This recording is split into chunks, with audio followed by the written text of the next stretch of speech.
our friend Aaron Nagler, the founder of Cheesehead TV. Nags, thanks so much for doing this. Has Aaron Rodgers ever told you to lose my number? Good try, though.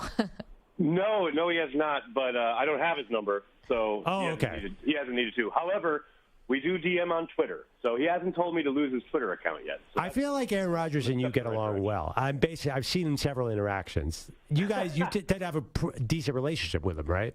Absolutely, and it's funny because there are Packers fans who posit that I hate Aaron Rodgers, which I then tell him, and we both find funny. I'm hard on the guy. I am critical of him, his play on the field, no doubt about it.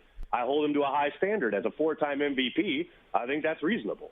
But, yeah, it is funny because there's, literally times in the locker room when he will tell people, look, Nagler is next, to give me an in because it's always crazy, circus around his locker every Wednesday. But, yeah, no, Aaron and I are good. We're very good. No worries there. Okay, great. I mean, then we get sort of the insider's view, but you said you guys are good, but you keep objective opinion about him. The idea that the Packers owe something to him, Nags, I find fascinating because he said, for the Packers to try to do right by him and just get this deal done with the Jets, when the Jets have all the leverage in the world and can drag this out as long as possible. What do you think? Well, I don't think it's the Jets who can drag this out. I think it's the Packers. The Packers. Sorry, the Packers can drag it out. Right. Pardon me. Yeah, that is the thing. And I know he's probably trying to play, a little bit there on the idea of as he said, debatably the greatest player in franchise history. That's a whole nother conversation. But, he's trying to gender some kind of, look, you guys owe me. Or you guys, I've kept you afloat for 10 years, 16 years, what have you. Let's get this done. And I understand it from his point. He wants to start this new chapter. He wants to get out the door. But, man, you talk about, a team in the Packers who are not just going to settle. And, look, I know that it's funny because so much conversation around his contract, the extension that he signed a year ago yesterday, a lot of it has been, Dunn and Rodgers, they really got it over on the Packers, and he's paid all this money, and he's owed all this, and it's going to be such a big cap hit. And that is true. The cap hit is significant. They're going to lose a lot of cap space when they make this trade. But the one kind of, I don't want to say silver bullet, but the one saving grace in this deal is the option bonus, which is $59 million, that the Packers can literally pull the trigger on at any point until September 1st. That's written in the deal. And that's the next pressure point. They literally have nothing else forcing them to make a trade until September 1st. Aaron, that was done on purpose. Aaron, did they sort of do Davante Adams a favor by sending him to Las Vegas with his buddy Derek Carr for what I thought was a modest first-round pick? It was in the 20s. Maybe I'm imagining this, but I felt like they did a slight solid to Davante Adams, so I would think they'd need a huge solid for Aaron Rodgers. I personally, and maybe I'm sentimental, do not see them playing hardball as if it was a normal situation. No, and that's the thing. I don't think they are. I don't think they will be. But I do think they look around the landscape of the league, and they look at some of the other deals that have been done for frontline quarterbacks, let alone surefire Hall of Famers who have won 4 MVPs, and they say, now, wait a second. Now, here's the other thing. I know there's been a lot of reporting around, like Schefter starting off yesterday saying, the Packers were talking about 2 first-round picks. But, and then he clarified that this morning with, that's not what they've asked. We don't know what anybody has asked and or offered. This is the problem, right? There's so much talk today about leverage and who has it. And what can we possibly say when we don't know what's on offer? I suspect the Packers want the 13th pick overall. And I think that's probably their line in the sand. Because they're saying Aaron Rodgers is going to completely revitalize your organization.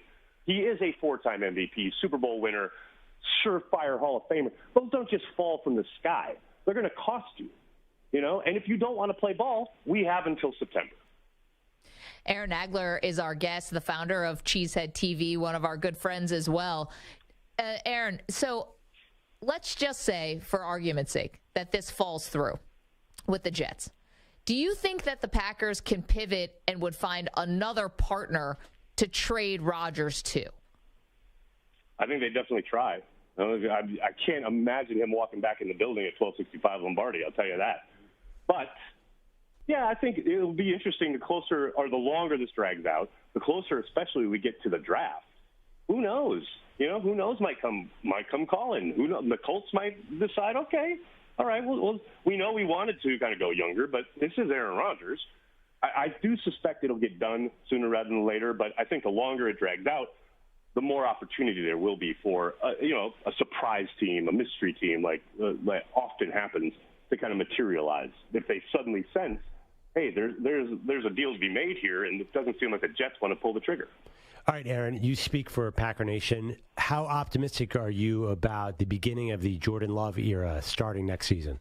I'm very optimistic. I've been optimistic since they drafted him. I'm pretty unlike most Packers fans, I think, in that regard. But I will say you've seen him improve every single year, and that's what you're excited about. Last year he took a significant jump. Everybody remembers his kind of little stint in Philly that he came in relief when Aaron got hurt. Looked very good there. Looked really good last summer. And as Brian has said, and I've said often at Cheesehead TV, he's just ready to play. It's time. Sitting another year on the bench is not going to do him any good. It's time for him to get on the field and play. And look, whenever Aaron Rodgers is in town, the expectation is the Super Bowl. Of course you are, considered a contender, and you should be. But with the transition to Jordan, I think they've done a pretty good job of keeping the band together, so to speak. There's still talent in the building, but you got to reset expectations a little bit. I think in that first year as a starter, the goal is the playoffs, whether that's winning the division, whether that's a wild card berth, but that's the goal. But I don't think anyone's sitting here thinking, oh, they're going to go 5-11 or something like that. Now, could that happen? Sure. But I don't get that sense from what the Packers are going to be building here and the way Jordan has played progressively over his first 3 years in the league. I think he's ready to play, and it's going to be exciting. Nags, how much does this feel like the end of Favre? It's just wild, the parallels. Like, it's not exactly the same. Obviously, there are tons of little differences. But, man, there are so many overarching narratives that are similar.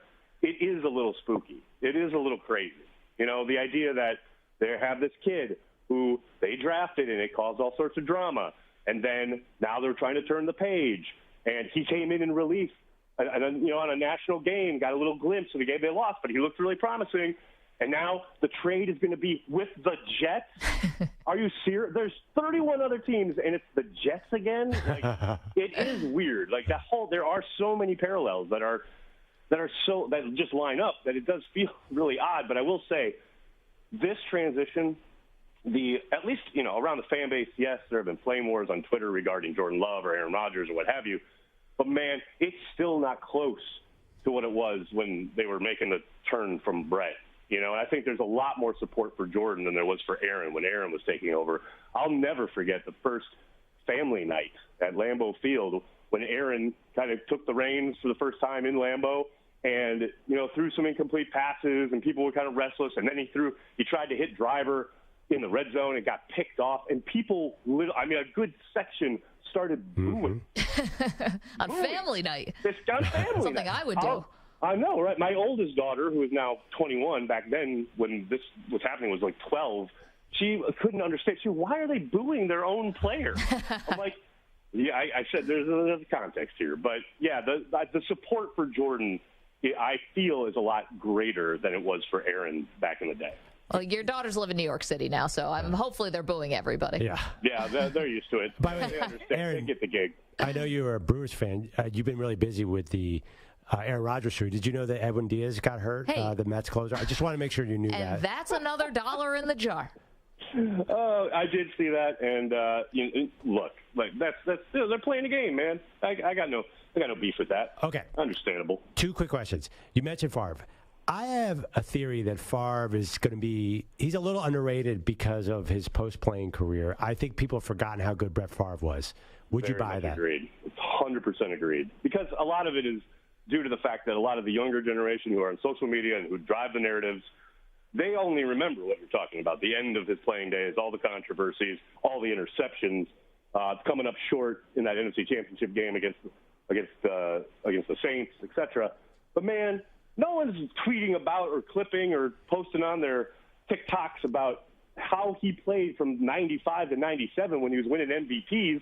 He was a god among men.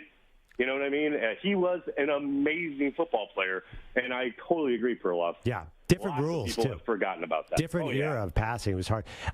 One more thing, too. Maggie refuses to enter into the Star Wars universe in any way, and every day I'm excited to talk.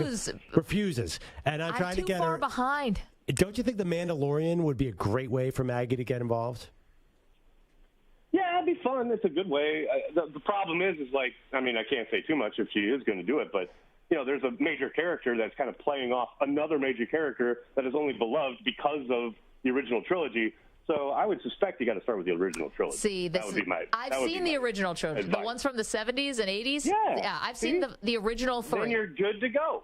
Okay, saw them 25 years ago, but I could use a refresher. Aaron Nagler, Disney Plus, get them, go watch them. Good times. I've got Disney Plus. Okay, last thing from me, Aaron, and thanks so much for doing this. We know this is obviously super busy time of year, but you don't have to tell us the specifics. But you DM with Rogers. Okay, you guys are DM buddies, Twitter buddies. What's the most random topic you've DM'd about? Rise of Skywalker. Yeah. Because he wore that damn hoodie multiple times, and I had to call him out. I said, there's no way you really like that movie. And he acquiesced and said, yeah, no, they should have stopped after the original trilogy. So I do like to give him crap about his Star Wars allegiances. Wait, it's a little too new age for me. Is that the Ewan McGregor version? I don't even Rise of Skywalker. No, Rise of Skywalker was the last of the sequel trilogy. It kind of went on forever. Abrams came back, and it was terrible and unwatchable. For the audience, by the way, Aaron tweets about Star Wars all the time. I should have introduced that topic. Yes. Packers, Star Wars, bourbon, fair to say? Yeah, and Depeche Mode. Yeah, Depeche Mode. That's pretty much who you are, and I love it. Got to be honest, Nagler, you're very popular in our YouTube chat right now, and they don't like anybody. Yeah. So you should take that as a huge compliment. Thanks, YouTube. Much love.